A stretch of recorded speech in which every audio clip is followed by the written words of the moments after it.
Hamas తీవ్రవాదులు ఏం చేస్తారు, బందీలను తన దగ్గర పెట్టుకుంటారు. ఆ బందీలు విడిపించడం కోసం ఇజ్రాయెల్ వచ్చి యుద్ధం చేస్తుంటే అయ్యయ్యో చూసారా అమాయకులు చంపేస్తున్నారంటారు. వీళ్ళే ఆ బందీలు ముందు పెట్టి నాటకం ఆడుతూ ఉంటారు.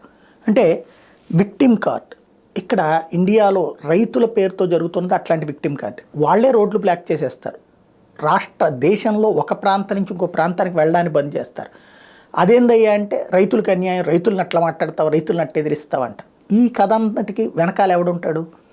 సోరోస్ ఉంటాడు. ఇక్కడెవరు వాడి తరపున ఏజెంట్లు అంటే కాంగ్రెస్ పార్టీ, ఆమ్ ఆద్మీ పార్టీ. ఎందుకు వీళ్ళిద్దరూ అంటే ఇక్కడ ఫైనాన్షియల్ అసిస్టెన్స్ వస్తుంది, రెండవది మీడియా సహకారం వస్తుంది, మూడోది వచ్చేటప్పటికి పవర్ని పంచుకోవచ్చు, అక్కడ మోడీని గద్దె దించవచ్చు అన్నటువంటి ఒక ఎత్తుగడ. ప్రస్తుతం మన బుల్డోజర్లు లేకపోతే కనుక ఈ ట్రిప్పర్లు ఇవి ఉంటాయి కదా, మన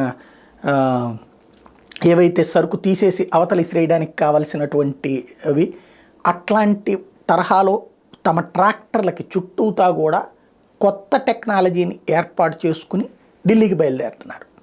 అంటే ఓ రకంగా చెప్పాలంటే ఒకవేళ పోలీస్ బ్యారికేడ్ పెడితే దాన్ని గుద్దేసుకుని వెళ్ళిపోవచ్చు. మామూలుగా ట్రాక్టర్ గుద్దితే కనుక ట్రాక్టర్ని కంట్రోల్ చేయి. అదే దానికి ముందు ఐరన్ గ్రేడర్లో పెడితే కనుక అయ్యే అవతలకి వెళ్ళిపోతాయి. ఆ మధ్యన గుర్తుంది కదా, ఎర్రకోటలో కత్తులతో పొడి చేయడానికే సిద్ధపడ్డారు. ఆ స్థాయిలో అంటే ఆ టైంలో కనుక ఎవరైనా కాల్పులు జరపడమో లేకపోతే కిందకి లాగారనుకోండి, అదిగో చూసారా రైతును కొట్టేశారు, రైతును చంపేశారు అనేటువంటి రచ్చ చేయడం. ఎలక్షన్స్ దగ్గరకు వచ్చినప్పుడల్లా చేస్తున్నాడు. మొన్న ఉత్తరప్రదేశ్ ఎలక్షన్స్ అప్పుడు, లేకపోతే 4 రాష్ట్రాల ఎన్నికలప్పుడు, అంతకుముందు ఢిల్లీ ఎలక్షన్స్ అప్పుడు చేసిన తరహా గేమ్ నడుస్తుంది. నేను అప్పుడే చెప్పా, వీళ్ళు ఎలక్షన్ అయిపోయాక కనబడరు చూడండి. ఎలక్షన్ అయిపోయాక వాళ్ళంతటా వాళ్ళే డ్రాప్ అయిపోయారు. అదేమంటే కోర్టు ఆర్డర్ ఇచ్చింది, అంతకుముందే కోర్టు ఆర్డర్ ఇచ్చింది వెళ్ళిపోమని. అయినా కూడా అట్లాగే ఉంటుంది. అదే గద ఇప్పుడు నడవబోతుంది.